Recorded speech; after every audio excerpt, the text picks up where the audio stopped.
예, 이제 이틀 뒤면 금요일부터 우리 민족 고유 명절이죠. 설이 시작되는데요.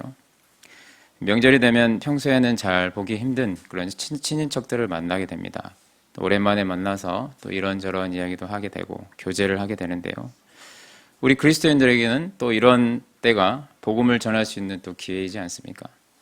그래서 마음을 또 단단히 먹고 명절 때 믿지 않는 가족이나 또 친척들에게 오랜만에 또 만나는 친구들에게 복음을 전해보지만 그게 쉽게 잘 되지 않는 것을 우리가 깨달을 때가 많이 있습니다. 복음을 전한다는 게 정말 쉽지 않습니다. 이제 그렇게 복음을 전하다 보면 그 중에 복음을 이렇게 거절하면서 이런 말을 하는 분들이 꼭 있죠. 나한테 하나님을 보여주라.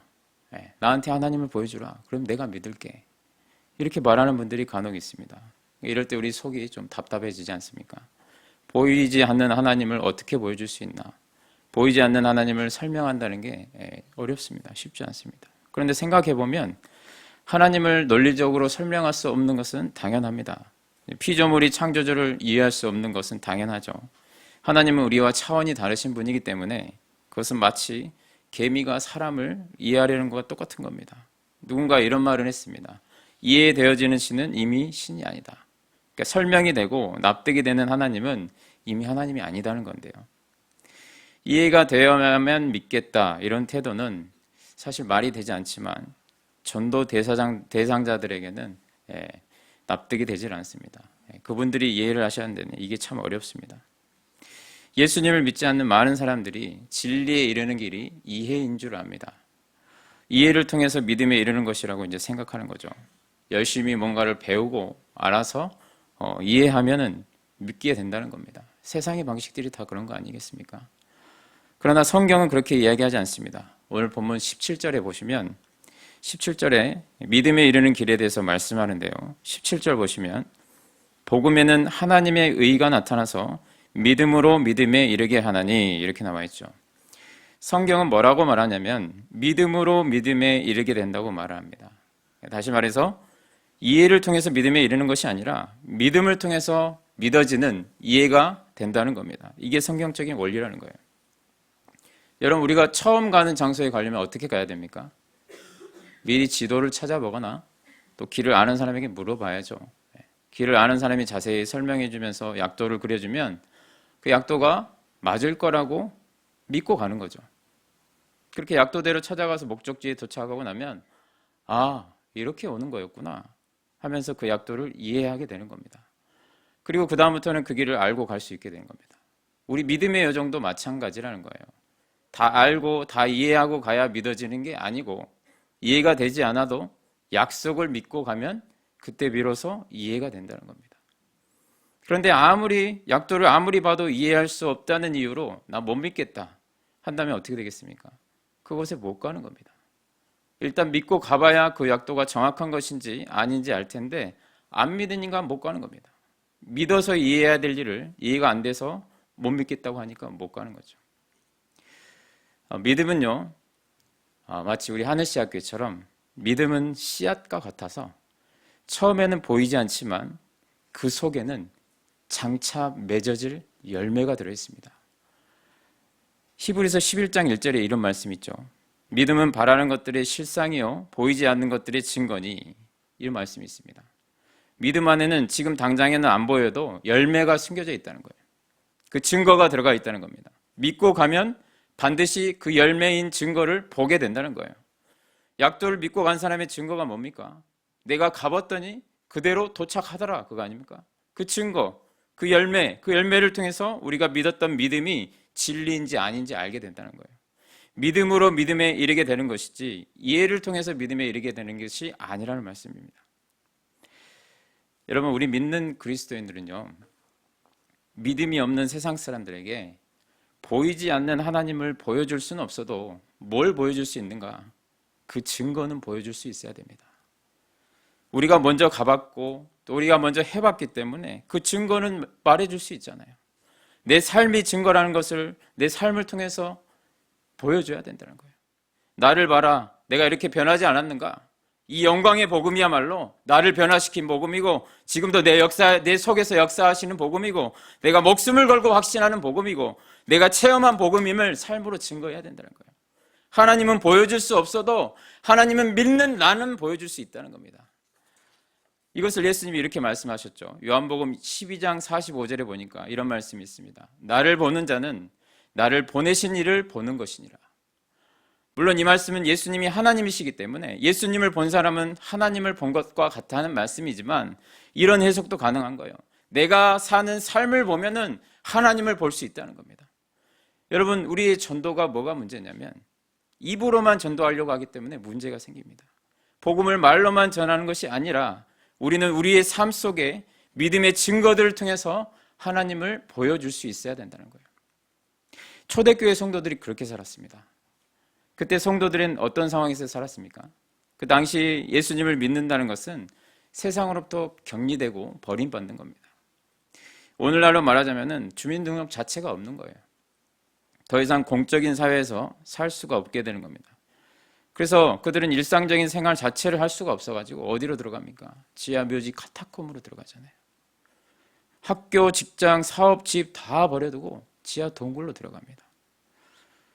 여러분, 사람들은 이리저리 따져보고 그 길이 유리하고 옳다고 생각되지 않으면 그 길로 가지 않습니다. 모든 것을 다 버려도 그게 옳다고 판단했기 때문에 그들이 기꺼이 카타콤으로 들어간 거예요. 어떻게 그럴 수 있었을까? 초대교회의 교인들이, 성도들이 그 삶으로 하나님을 보여줬기 때문에 그래요. 초대교회 교인들은 서로 사랑으로 나누고 베풀었습니다. 네 것 내 것이 없었죠. 그런 것을 보여주니까 사람들이 하나님의 나라를 이해하게 된 거예요. 아, 저게 하나님의 나라구나. 저렇게 사는 게 맞지. 맞아, 저렇게 사는 거예요, 하나님의 사람들은. 그래서 누가 따라다니면서 예수 믿으라고 조르지도 않았는데도 수많은 사람들이 그 지하동굴 교회로 몰려든 거예요. 그들의 삶을 보고 온 것입니다. 저의 그 신앙의 뿌리는 저희 외할머니로부터 시작이 되었는데요. 저희 외할머니가 지금도 살아계십니다. 저희 외할머니가 올해로 102세십니다. 호적에는 104세인가 5세인가 돼 있는 것 같아요. 근데 이제 100세 넘어가시니까 의미가 없는 것 같아요, 숫자가. 102세신데 일제강점기에 태어나셔가지고 지금까지 살아계십니다. 1세기를 넘게 사셨으니까 살아계신 역사 아니겠습니까? 저희 외할머니는 아주 독실한 크리스찬이십니다. 젊은 시절에 선교사님이 세우신 교회에 우연히 따라갔다가 그 강단에서 선포되는 말씀을 듣고 예수님을 영접하셨습니다. 이 할머니가 구원받으신 이후에 이 할머니 젊으셨을 때부터 예수님을 믿는 게 너무 좋아가지고 그때부터 그렇게 전도를 많이 하셨어요. 무슨 전도를 하셨는가? 참기름 전도를 하신 거예요. 그때 뭐 참기름 귀한 때 아닙니까? 뭐 참기름 잘 짜는 기술이 있으셨는지 모르겠는데 그것을 짜가지고 이 집 저 집 갖다 준 거예요. 또 밭일이나 농사일 도울 일 있으면 대가 없이 가서 도와주고 정말 이것저것 정말 가난한 집이라고 들었었거든요. 없는 가운데서도 나누고 베푸신 거예요. 그러면서 물집이 다 터져가면서 본인이 그래요. 고무신 바닥이 빵꾸 날 정도로, 구멍이 날 정도로 이 마을 저 마을 전도하러 다니신 거예요. 그러면서 말씀하시는 게 전도왕이셨답니다. 제가 확인할 길은 없지만 이 할머니가 전도왕이셨대요. 그런데요, 저희 할머니는 지금까지 글자를 모르십니다. 학교를 다녀본 적이 없어서 글자를 배우신 적이 없어요. 그래서 당연히 성경을 못 읽으셔요. 성경에 대한 지식은 없지만은 그냥 목사님이 말씀하시는 설교 말씀을 통해서 그 말씀을 하나님의 말씀을 받고 아멘 하면서 그냥 그대로 순종하면서 사신 거예요. 성경을 지식적으로 분석하고 이론적으로 논리적으로 납득이 돼가지고 믿으신 게 아니라 그래서 전도하러 나간 게 아니고 그냥 그 말씀대로 믿고 예수님의 사랑을 삶으로 증거하신 거죠. 저희 할머니는 글자도 모르는 정말 소위 일자무식으로 사셨는데 그 일자무식에서 나오는 복음으로 수많은 사람을 전도해서 예수님께로 인도했습니다. 그 수많은 영혼들이 외할머니가 삶으로 증거한 복음으로 살아난 거예요. 그 열매 중에 하나가 접니다. 오늘 본문 로마서 1장 16절 말씀이 외할머니의 삶으로 나타난 거예요. 내가 복음을 부끄러워하지 아니하노니 이 복음은 모든 믿는 자에게 구원을 주시는 하나님의 능력이 됨이라. 저희 외할머니는 복음을 부끄러워하지 않으셨어요. 본인의 지적 수준은 글자도 모르는 일자무식의 그런 부끄러운 모습이었는데, 그러나 그 무식한 입에서 증거했던 복음은 모든 믿는 자에게 구원을 주시는 하나님의 능력이 돼버린 겁니다. 여러분, 오늘날 우리가 믿는 복음이 왜 이렇게 초라하게 돼버렸습니까? 수많은 설교에, 수많은 성경 공부에, 제자 훈련에 부족함이 없이 다 하는데도 왜 이렇게 복음의 능력이 나타나지 않습니까? 그것은 우리 믿음이 삶에서 증거로 나타나지 않기 때문에 그렇습니다. 머릿속에서 믿음에 대한 지식들은 잔뜩 쌓여가는데 이게 가슴으로 내려와서 삶으로 이어지질 않기 때문에 믿지 않는 사람들에게 손가락질 당하고 밟히는 거 아니겠습니까? 마태복음 5장 13절 말씀 보시면 이런 말씀이 있죠. 너희는 세상의 소금이니 소금이 만일 그 맛을 잃으면 무엇으로 짜게 하리요? 후에는 아무 쓸데없어 다만 밖에 버려져 사람들에게 밟힐 뿐이니라. 우리가 세상 사람들에게 그렇게 비난받고 조롱을 당하고 욕을 먹는 이유는 이 말씀처럼 짠맛을 잃어버렸기 때문에 그렇습니다. 모양만 소금이지 맛은 하나도 없는 맹탕인 거예요. 모양만 그리스도인지 믿음으로 살지를 않으니 그 안에서 복음의 능력이 나타나지를 않는 겁니다. 여러분, 우리는 세상의 빛과 소금으로 부름받은 자들 아닙니까? 그 말은 세상 밖에 나가서 세상 속에서 승리해야 된다는 말씀이거든요. 우리가 세상 밖에서 승리하기 위해서 필요한 게 뭐냐? 믿음으로 살아야 된다는 거예요. 믿음을 살아야 된다는 겁니다. 믿음의 행실로 세상이 하나님을 바라보게 만들고 그 죄와 사망 가운데에도 종노릇하면서 죽어가는 영혼들에게 영혼의 생명수 되시는 그리스도를 착한 행실로 증거하는 삶을 살아야 된다는 겁니다. 그게 그리스도인들의 사명인 줄로 믿습니다. 하나님은 우리 성공을 통해서 영광 받으신다고 한 적 한 번도 없고 명예를 통해서 영광 받으신다고 한 적도 한 번도 없습니다. 하나님은 우리 믿음의 행실을 통해서 영광 받으신다고 그랬어요. 바라기는 이 믿음의 실천으로 주변의 많은 영혼들에게 하나님을 삶으로 증거하는, 그래서 하나님을 기쁘시게 하는 우리 모든 성도님들 되시길 바랍니다. 자, 그렇다면 믿음으로 산다는 것은 구체적으로 무엇을 의미하는가? 오늘 본문 17절 마지막 부분에 보면 이런 말씀이 있습니다. 17절 마지막 보시면요, 오직 의인은 믿음으로 말미암아 살리라, 이렇게 말씀하죠. 오직 의인은 믿음으로 말미암아 살리라. 저는 오직 이 말씀이 너무나 좋습니다. 오직. 의인은 이것으로 살고 저것으로 산다고 했으면 이것저것 신경 쓸 게 많을 텐데 하나님 그렇게 말씀하지 않으셔요. 오직 의인은, 우리가 의인 아닙니까? 믿는 자들이 의인이잖아요. 뭘로 산다고요? 믿음으로 산다고요. 믿음으로.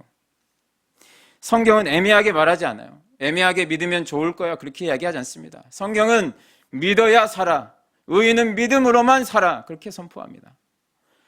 여러분, 그렇다면 구체적으로 믿음으로 산다는 게 뭘까? 우리 구원받은 그리스도인들이 믿음으로 산다는 것이 뭘까? 여러분, 믿음으로 산다는 것은 구별된 삶의 방식을 따르는 것을 의미합니다.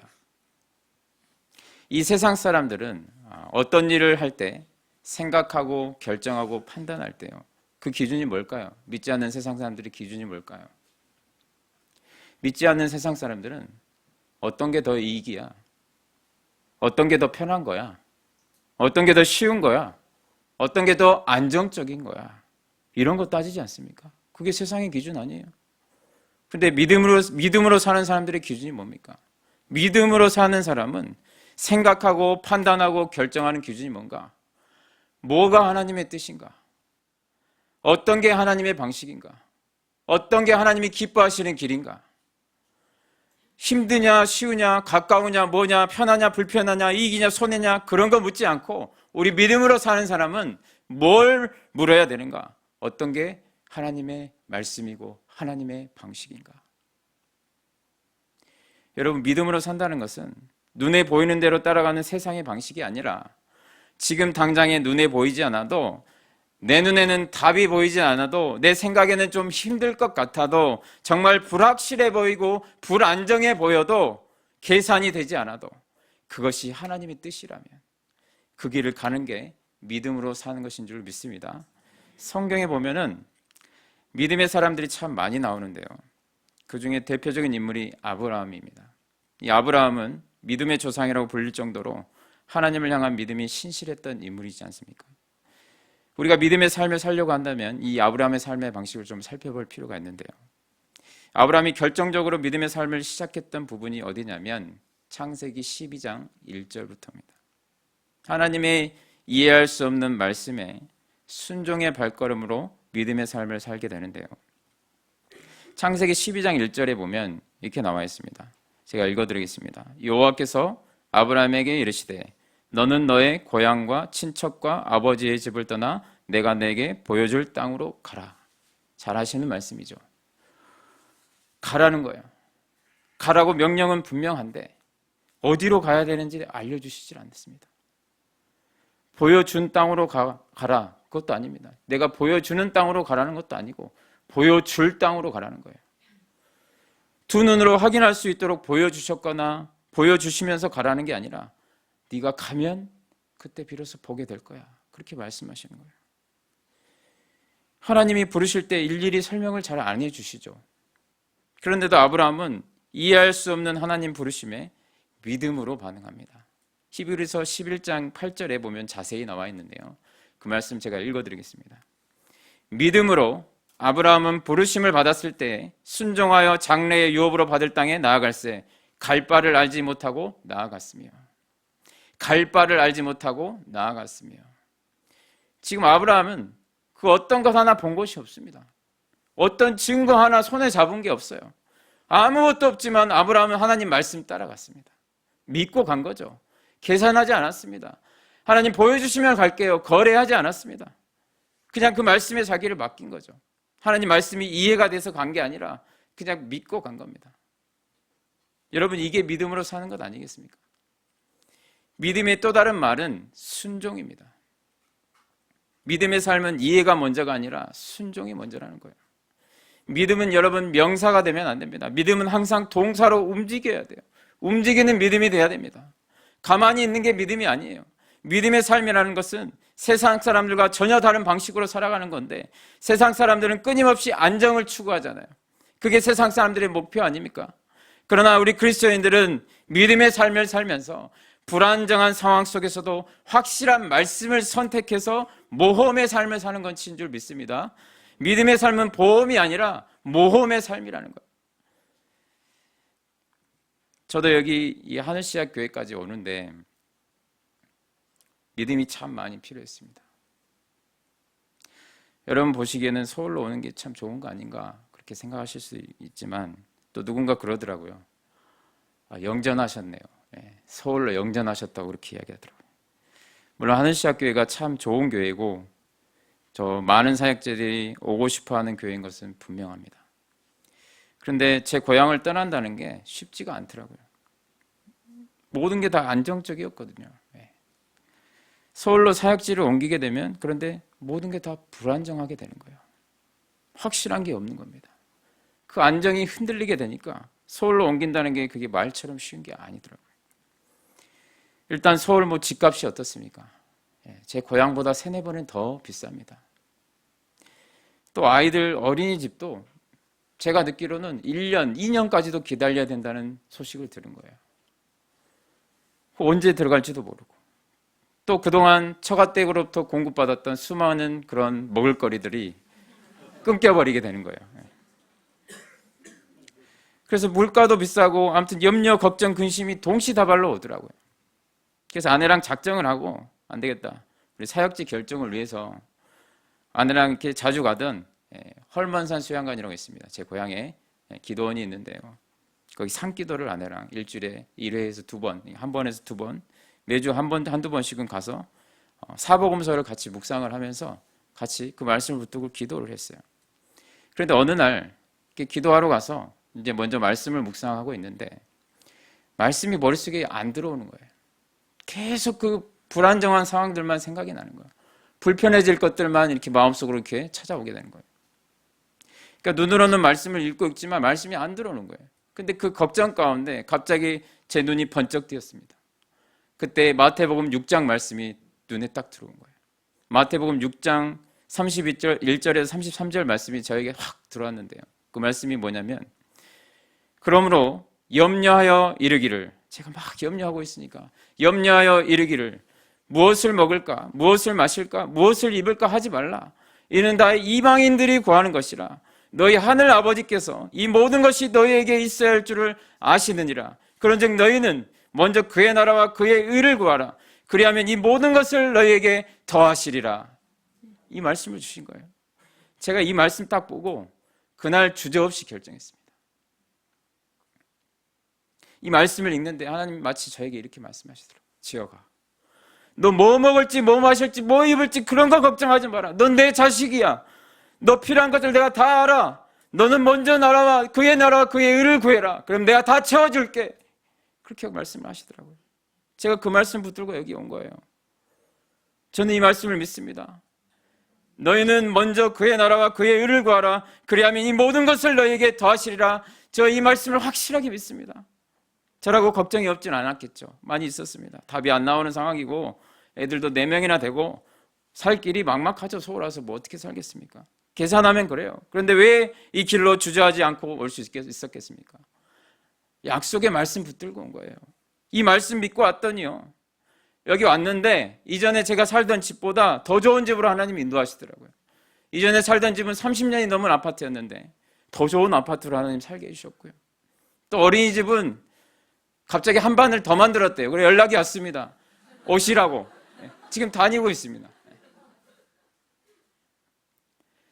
그리고 가장 좋은 것은 새벽 기도회가 1부, 2부로 돼 있어서 마음만 먹으면 3시간도 기도하겠더라고요.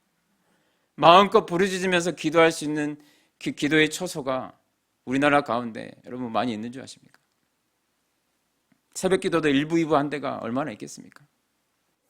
제 아내도 기도가 막 회복이 돼가지고요, 영적으로 막 살아나는 거예요. 그전엔 다 죽어갔거든요.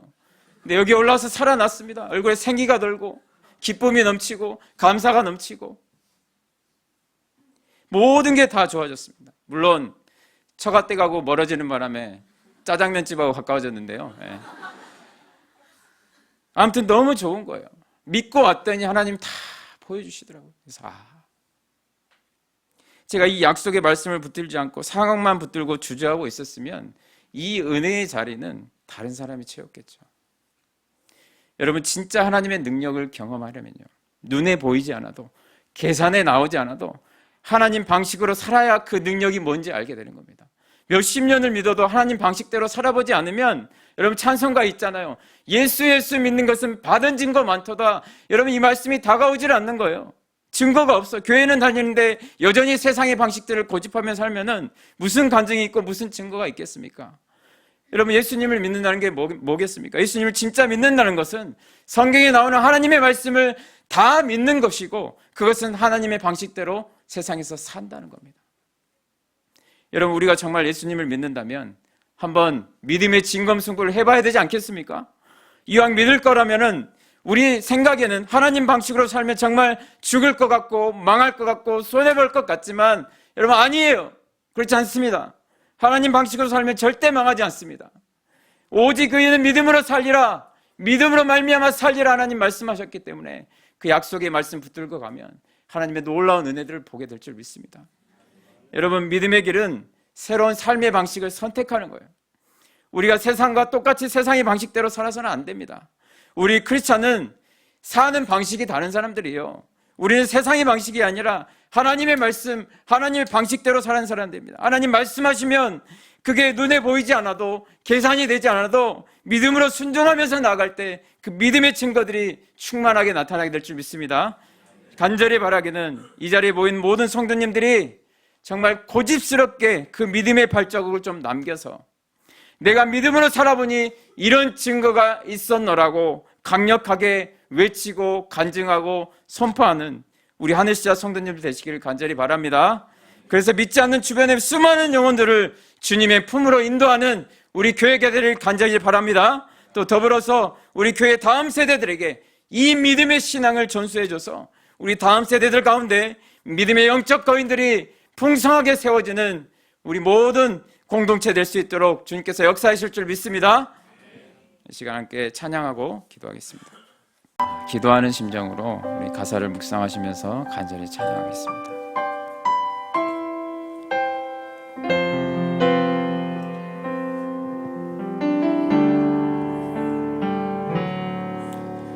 이곳에 임하신 하나님 나라, 가난한 마음으로 바라보리라. 먼저 그 나라 그 뜻 구하며 나의 삶 드리리. 주님이 맡기신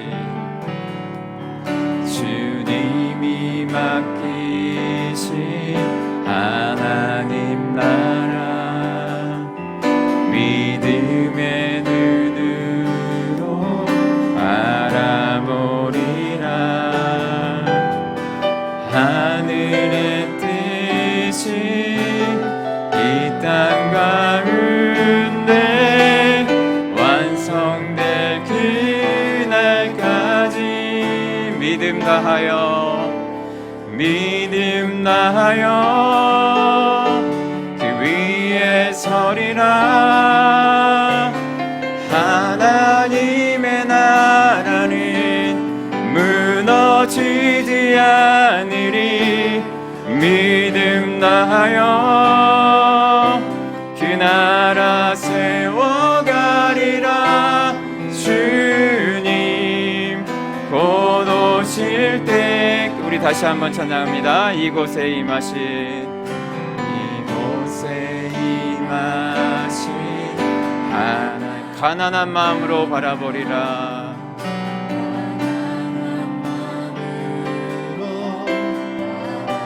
먼저 그 나라 그 뜻 구하며 먼저 그 나라 그 뜻 나의 삶을 드리리. 나의 삶 드리리.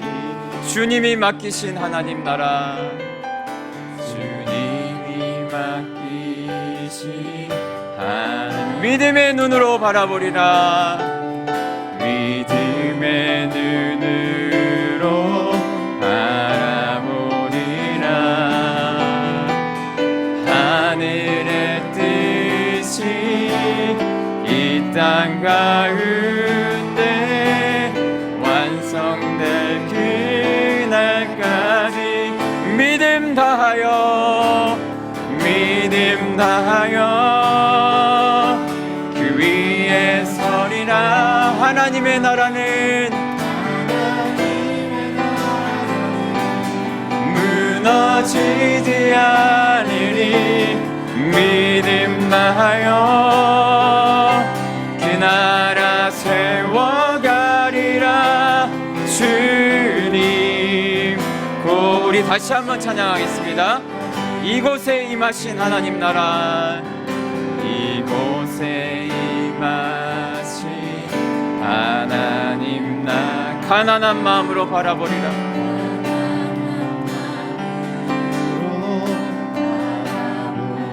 먼저 그 나라 그 뜻 구하며 나의 삶을 드리리.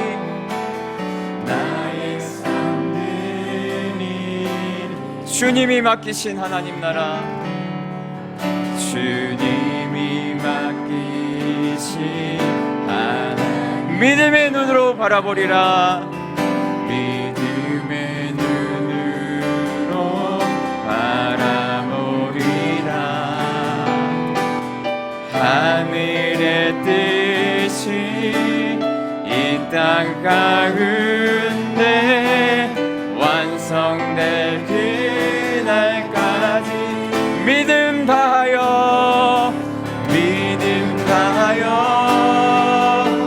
그 위에 서리라. 하나님의 나라는 무너지지 않으리. 믿음 다하여 그 나라 세워가리라. 주님 우리 간절히 찬양합니다. 믿음 다하여 그 위에 서리라. 하나님의 나라는 무너지지 않으리. 믿음 다하여 그 나라 세워 다시 한번 간절히 찬양합니다. 믿음 다하여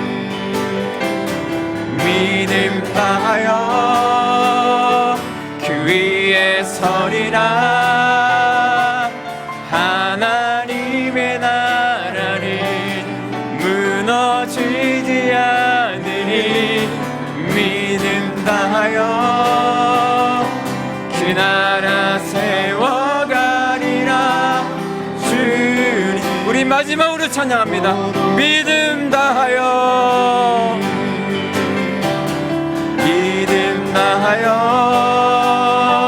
그 위에 서리라.